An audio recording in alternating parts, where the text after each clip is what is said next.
বন্ধু, মাত্র কদিন আগেই পেরিয়ে গেল পৃথিবী দিবস বা আর্থ ডে।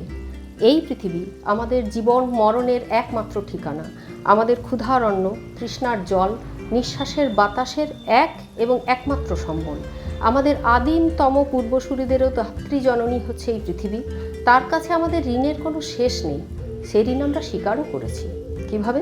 পৃথিবীর সমস্ত সম্পদ এক প্রকার লুটতরাজ করে, তার সমস্ত জীববৈচিত্র্যকে ধ্বংস করে, সভ্যতাকে ক্রমে লোভের পথে পরিচালিত করে আজকের সভ্যতার চালিকা শক্তি হয়েছে কর্পোরেট ওয়ার্ল্ডের একাংশ, যারা সারা পৃথিবীর সমস্ত এলাকা খুঁড়ে তছনছ করে যা কিছু পাওয়া যায় সব আজই নিয়ে নিতে চায়। আর তাদের টাকার শক্তিতে চলে রাজনৈতিক দলগুলো। তাই তারা জনগণকে বোঝানোর চেষ্টা করে যে এইভাবেই নাকি দেশের জিডিপি তৈরি হবে আর খুব উন্নতি হবে। এই শোষণের তারা একটা গালভরা নামও রেখেছে, ডেভেলপমেন্ট। কিন্তু বন্ধু, হিমালয়ের চূড়াটা কেটে সমতল করার চেষ্টা করে সেখানে রেল লাইন বসিয়ে দেওয়াকে ডেভেলপমেন্ট বলে না, ডিস্ট্রাকশন বলে। 2 লাখ গাছ কেটে মাইনিং করাকে ডেভেলপমেন্ট বলে না, ডিস্ট্রাকশন বলে। আর এই অতি লোভের পথ ধরেই আসছে গ্লোবাল ওয়ার্মিং। গ্লোবাল ওয়ার্মিংয়ের অবশ্যম্ভাবী ফল হলো বিধ্বংসী বন্যা, মারাত্মক খরা, ফলত খাদ্যাভাব, জলাভাব, কৃষির অবনমন, সবুজ নিঃশেষ হওয়া, বাতাসের অক্সিজেন ভাণ্ডারে টান, জীববৈচিত্র্যের ধ্বংস হয়ে যাওয়া, প্যান্ডেমিক, ক্লাউডবার্স্ট, সমুদ্রের অ্যাসিডিফিকেশন, আরও কত বলবো। পূর্ববর্তী গ্লোবাল ওয়ার্মিং সংক্রান্ত ভিডিওতে এইসব আলোচনা করেছি। এই ভিডিওতে চলুন একটু এইসবের সমাধান খোঁজার চেষ্টা করি। এই ভিডিও যখন বানাচ্ছি তখনই পরপর কয়েকদিনে খবর এলো দুবাইতে ক্লাউডবার্স্ট, চীনে 100 বছরের মধ্যে ভয়ঙ্করতম বন্যা, কেনিয়া ও তানজানিয়ায় বন্যার খবর। আর ঠিক এই সময় আমাদের এখানে, অর্থাৎ আমাদের হোমটাউন ব্যাঙ্কুরা শহরে চলছে 47 ডিগ্রি টেম্পারেচার। ওয়েদার ফোরকাস্টে বলছে এই টেম্পারেচার 49 থেকে 50 ডিগ্রিতে উঠবে এই বছরই। আর এরপরও মূর্খ কালিদাসরূপী মানুষ গাছ কেটে নিজের কপাল পোড়াতে ছাড়ছে না। সমাজ মাধ্যমে দেখছি দুবাইয়ের বিপদের জন্য লোকে আল্লাহর কাছে নানাভাবে দরবার করছে, আর আমাদের এখানে বৃষ্টির প্রার্থনায় 48 ঘন্টা ধরে প্রবল চিৎকার করে রাম নাম চলছে। লোকে বুঝতে পারছে কি তবুও যে যা কিছু হচ্ছে তা আমাদেরই কর্মের ফল?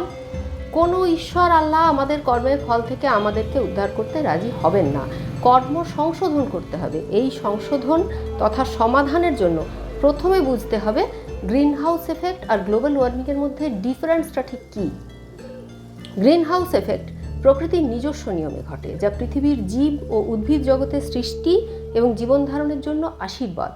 পৃথিবীর চারপাশে যে অ্যাটমসফিয়ার আছে, সূর্যরশ্মি দিনের বেলায় তার মধ্যে দিয়ে পৃথিবীতে এসে পৌঁছয় এবং সমস্ত পরিমণ্ডলকে উত্তাপ প্রদান করে। সূর্যাস্তের পরে সেই পরিমণ্ডল যখন শীতল হতে শুরু করে, অর্থাৎ তাপ ছাড়তে শুরু করে, তখনও সমস্ত তাপ স্পেসে ফেরত যায় না। কিছুটা উত্তাপ অ্যাটমসফিয়ারে উপস্থিত কিছু গ্যাস শোষণ করে নেয় ও ধরে রাখে। যে গ্যাসগুলি এই প্রকার সূর্যতাপের একাংশ শোষণ করে ও ধরে রাখে তাদের গ্রিনহাউস গ্যাস বলে। আর উত্তাপ ধরে রাখার এই প্রক্রিয়াকে বলে গ্রিনহাউস এফেক্ট। এই এফেক্টের কারণে পৃথিবীর তাপমাত্রা সূর্যালোকের অনুপস্থিতিতেও একটি নির্দিষ্ট রেঞ্জের মধ্যে থাকে। গ্রিনহাউস এফেক্ট না থাকলে সূর্যালোকের অ্যাবসেন্সে পৃথিবীর তাপমাত্রা হয়ে যেত -18 ডিগ্রি। সেই তাপমাত্রায় কোনো লিকুইড ওয়াটার থাকা সম্ভব হতো না। তাই প্রকৃতিতে গ্রিনহাউস এফেক্ট আমাদের জন্য পৃথিবী মায়ের আশীর্বাদ স্বরূপ। মেজর গ্রিনহাউস গ্যাসগুলি হলো carbon dioxide, methane, water vapour ইত্যাদি। এই গ্রিনহাউস এফেক্টের ফলে পৃথিবীর গড় তাপমাত্রায় যদি বৃদ্ধি হতো, তাহলে তা এত ধীরে হতো যে সেই পরিবর্তনের সাথে জীব ও উদ্ভিদকুল অভিযোজিত হওয়ার যথেষ্ট সময় পেত। কিন্তু মানুষের ফসিল ফুয়েল বার্নিং, ডিফরেস্টেশন, কৃষিক্ষেত্রে গ্রিন রিভলিউশন এবং জনসংখ্যার অতিরিক্ত বৃদ্ধির কারণে বাতাসে কার্বন ডাইঅক্সাইড, মিথেন, ক্লোরোফ্লুরোকার্বন বা সিএফসি ইত্যাদি গ্রিনহাউস গ্যাসের পরিমাণ বিপজ্জনকভাবে বেড়েই চলেছে। এর ফলে ওই বাড়তি গ্রিনহাউস গ্যাস যে অতিরিক্ত টেম্পারেচার ধরে রাখছে, তার জন্য দ্রুত ও অস্বাভাবিক হারে বৃদ্ধি পাচ্ছে টেম্পারেচার, পৃথিবীর গড় তাপমাত্রা। এই ম্যানমেড তাপমাত্রা বৃদ্ধি তথা গ্লোবাল ওয়ার্মিংই আমাদের আসন্ন বিপদের কারণ। এবার তাহলে স্বাভাবিকভাবেই প্রশ্ন ওঠে, গ্লোবাল ওয়ার্মিং কমানো যায় কী করে? উত্তর হলো গ্রিনহাউস গ্যাস এমিশন কমিয়ে। তো গ্রিনহাউস গ্যাস এমিশন কী করে কমানো যায়, সেই বিষয়ে আলোচনা করার জন্য আমাদের দুটি বিষয় প্রথমে একটু ক্লিয়ার করতে হবে। ধারণাটা 1, নেট জিরো নির্গমন, 2, সাস্টেইনেবল ডেভেলপমেন্ট। প্রথমে নেট জিরো নির্গমন। নেট জিরো নির্গমন বলতে প্রধানত বোঝায় গ্রিন হাউস গ্যাসের নির্গমন কমিয়ে বা জিরো করে দিয়ে ভারসাম্য তৈরি করা। এছাড়াও কার্বন নিউট্রালিটি বলে একটি টার্ম এই একই বিষয়ে ব্যবহৃত হয়। কার্বন নিউট্রালিটি বলতে বোঝায় যে এমিটেড কার্বনের মোট পরিমাণ যতটা হবে অ্যাবজর্বড কার্বন, বাতাস থেকে অ্যাবজর্বড কার্বন তার সমপরিমাণ হবে। প্রসঙ্গত বলি যে বর্তমান বিশ্বে ভুটান হলো পৃথিবীর একমাত্র দেশ যারা কার্বন নেগেটিভ, অর্থাৎ এই দেশে টোটাল কার্বন এমিশনের পরিমাণ যতটা, গাছপালাদার কার্বন শোষণের পরিমাণ তার থেকে বেশি। এবং বিশ্ব জলবায়ু সংক্রান্ত বৈঠকে ভুটান একাধিকবার ঘোষণা করেছে যে তারা বরাবর কার্বন নিউট্রাল থাকবে। এই ইউনিক দেশটি সম্পর্কে ভবিষ্যতে নানা অজানা কথা তুলে ধরবার ইচ্ছা রইল, কিন্তু এই মুহূর্তে আমরা বর্তমান আলোচ্য বিষয়ে ফিরে আসি। আলোচনা করি দ্বিতীয় পয়েন্ট, সাস্টেইনেবল ডেভেলপমেন্ট বা টেকসই উন্নয়ন। এটির অর্থ হলো বিকাশের সেই ধারা যা বিকাশ তো ঘটায় কিন্তু পরিবেশ, প্রকৃতি বা ভবিষ্যৎ প্রজন্মের ক্ষতি না করে। ব্রাজিলের রিও ডি জেনেইরোর বৈঠকে অন্যান্য বহু দেশের সঙ্গে ইন্ডিয়াও সাস্টেইনেবল ডেভেলপমেন্টের 17টি গোল অ্যাচিভ করার লক্ষ্যে আন্তর্জাতিক সম্মেলনে অঙ্গীকারপত্রে স্বাক্ষর করেছিল। এবং এই বৈঠকে গ্লোবাল ওয়ার্মিং জনিত টেম্পারেচার বৃদ্ধিকে 1.5 ডিগ্রির মধ্যে রাখার পরিকল্পনা ও প্রোগ্রাম করা হয়েছিল। কিন্তু ভারত সহ কোনো দেশই সেই লক্ষ্যে সঠিকভাবে পদক্ষেপ করতে পারেনি, অর্থাৎ প্রশাসকরা সকলেই এক্ষেত্রে ব্যর্থ বলা যায়। তাহলে উপায় হয়তো আছে। ইতিহাসের প্রতি পাতা সাক্ষী আছে যে রাজশক্তি বা প্রশাসনিক শক্তি যখন ব্যর্থ হয় তখন জনগণই হাল ধরে। তাই আমাদেরই বুঝে নিতে হবে আর উপায় বারও করতে হবে।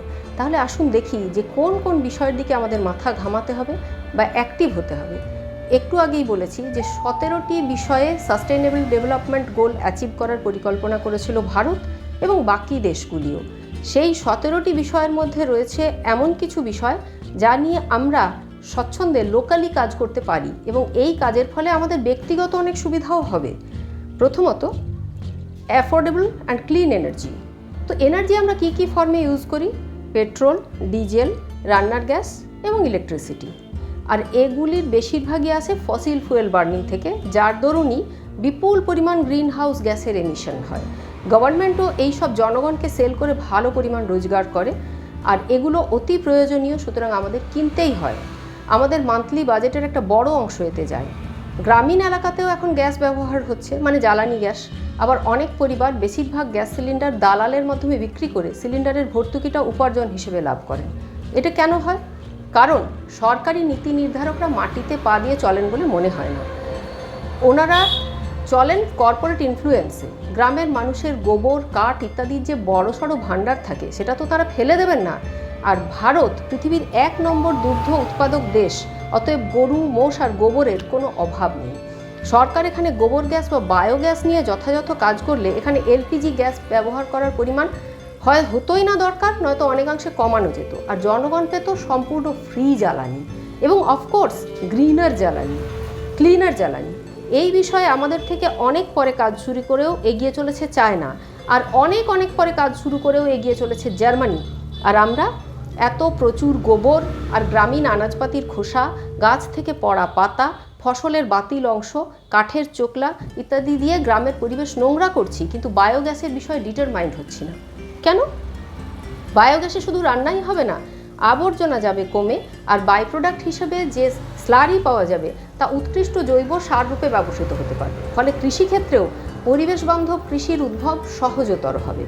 খুবই প্রাসঙ্গিকভাবে পরিবেশ বান্ধব কৃষির কথা যখন উঠল, তখন এটাও বলি যে জিরো বাজেট কৃষি বর্তমানে ভারতে এক নতুন দেশীয় কৃষি বিপ্লবের আকারে উঠে আসছে, যা নিঃসন্দেহে পরিবেশ বান্ধব, স্বাস্থ্যপ্রদ এবং বর্তমানের প্রচলিত কৃষি থেকে যে বিপুল পরিমাণ পরিবেশ দূষণ হয়ে থাকে তার প্রতিকার স্বরূপ বলা যায়। পদ্মশ্রী পুরস্কারপ্রাপ্ত কৃষক সুভাষ পালেকরের উদ্ভাবিত এই কৃষি পদ্ধতি অতি সামান্য অবস্থার কৃষকের জন্যও সুটেবল। এটি বাস্তবে ভারতের ট্র্যাডিশনাল কৃষি ব্যবস্থা, যেটি সুভাষ পালেকর মহাশয় সংকলন ও পুনর্জাগরণ করেছেন, এবং অন্ধ্রপ্রদেশ সরকারিভাবে পুরোপুরি এই জিরো বাজেট কৃষিকে গ্রহণ করেছে, ও হিমাচল প্রদেশও হরমোন পেস্টিসাইডের এফেক্টে পরিপূর্ণ কৃষি ছেড়ে এই জিরো বাজেট কৃষিকেই আপন করে নিচ্ছে। আমার ধারণা একসময় সম্পূর্ণ ভারতেই এই কৃষি ছড়িয়ে পড়বে। সম্পূর্ণ লোকাল বা ঘরোয়া ও দেশি প্রযুক্তির সাহায্যে এই লাভজনক ও পরিবেশ বান্ধব অর্গ্যানিক ফার্মিং কৃষির প্রকৃত ভবিষ্যৎ। যা পৃথিবীর প্রাকৃতিক পরিবেশ ও আমাদের ভবিষ্যৎ উভয়কেই একই বিন্দুতে মেলাতে পারে। মাটির স্বাস্থ্য, পরিবেশের স্বাস্থ্য, আমাদের স্বাস্থ্য, জলের পরিচ্ছন্নতা, জীববৈচিত্র্যের সংরক্ষণ ইত্যাদি ফিরিয়ে আনতে পারে ও খাদ্যাভাবও মেটাতে পারে। এই প্রক্রিয়ার মধ্যে মাটির স্বাস্থ্য রক্ষা হওয়া অন্যতম বিশাল গুরুত্বপূর্ণ ইস্যু, কারণ স্বাস্থ্যবান মাটি অনেক পরিমাণ কার্বন নিজের মধ্যে ধারণ করে, যা অ্যাটমসফিয়ারের কার্বন ডাইঅক্সাইড লেভেলকে কম রাখতে সাহায্য করে। আচ্ছা, এবার আসি শহরের জ্বালানি ব্যবস্থা প্রসঙ্গে, মানে রান্নার জ্বালানি।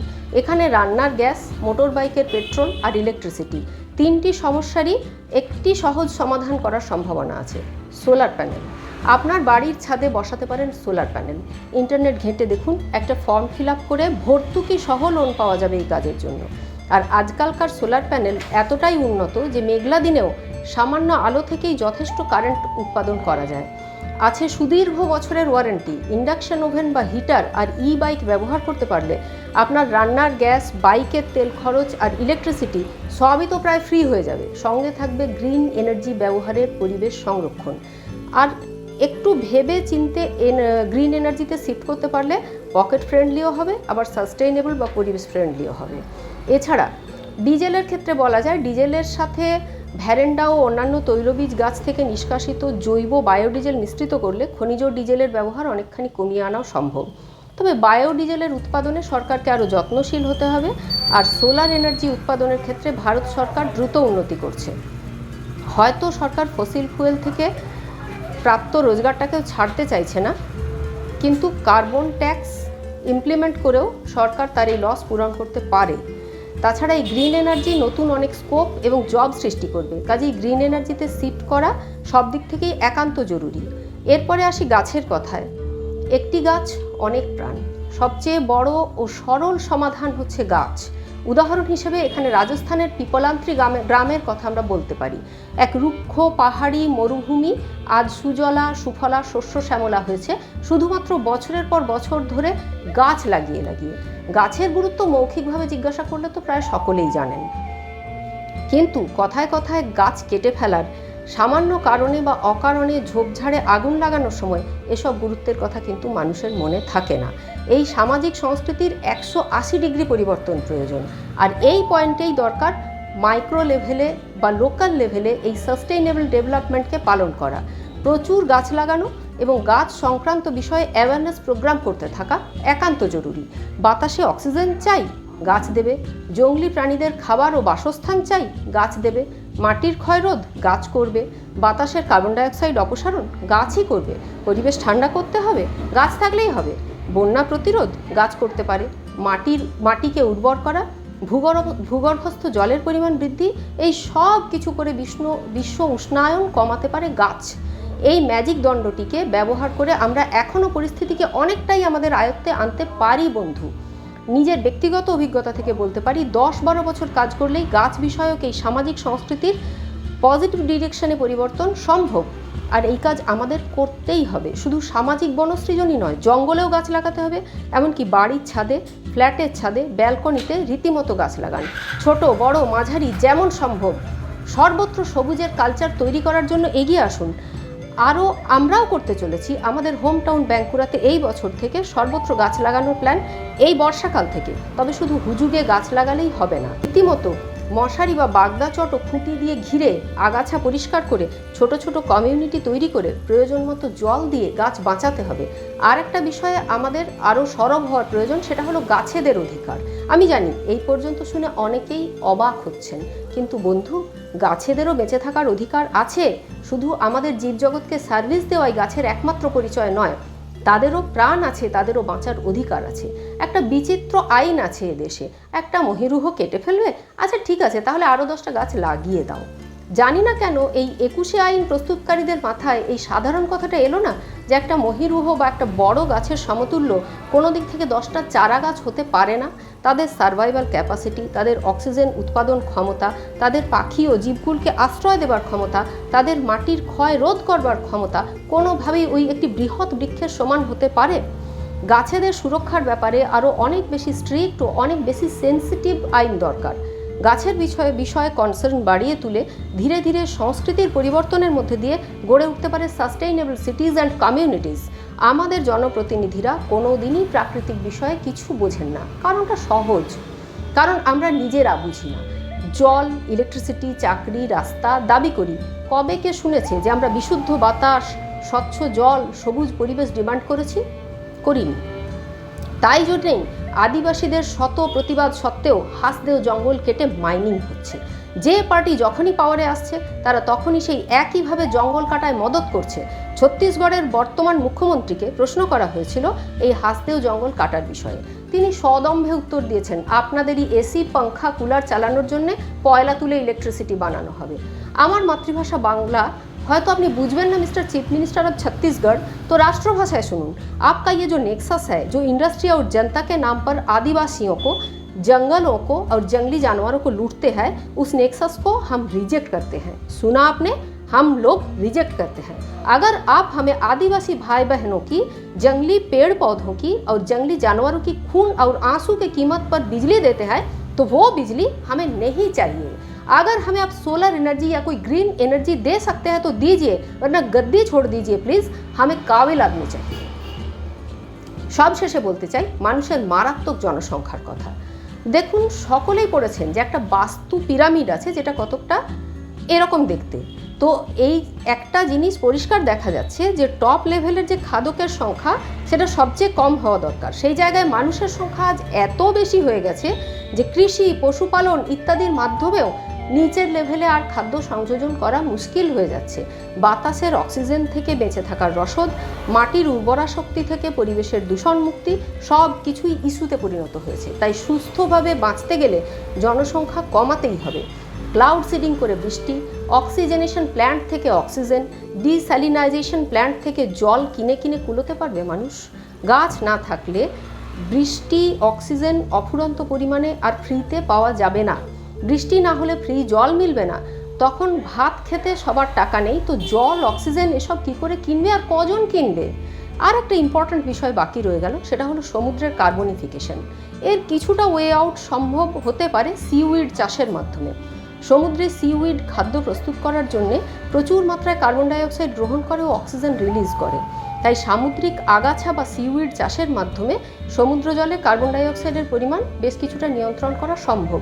মোট কথায় অনেক যত্নশীল হতে হবে দৈনিক জীবনযাপনের প্রকৃতির প্রতি, সযত্নে গড়ে তুলতে হবে প্রকৃতির প্রতি যত্ন নেওয়ার কালচার। তাহলে হয়তো এখনও ফেরানো যেতে পারে। আসুন চেষ্টা করি মানুষের এই প্রচুর পরিশ্রম আর ভালোবাসা দিয়ে তিলে তিলে গড়ে তোলা সভ্যতাকে আবার সত্যি সভ্য করে তুলি। এ বিশ্বকে এ শিশুর বাসযোগ্য করে দিয়ে যাই।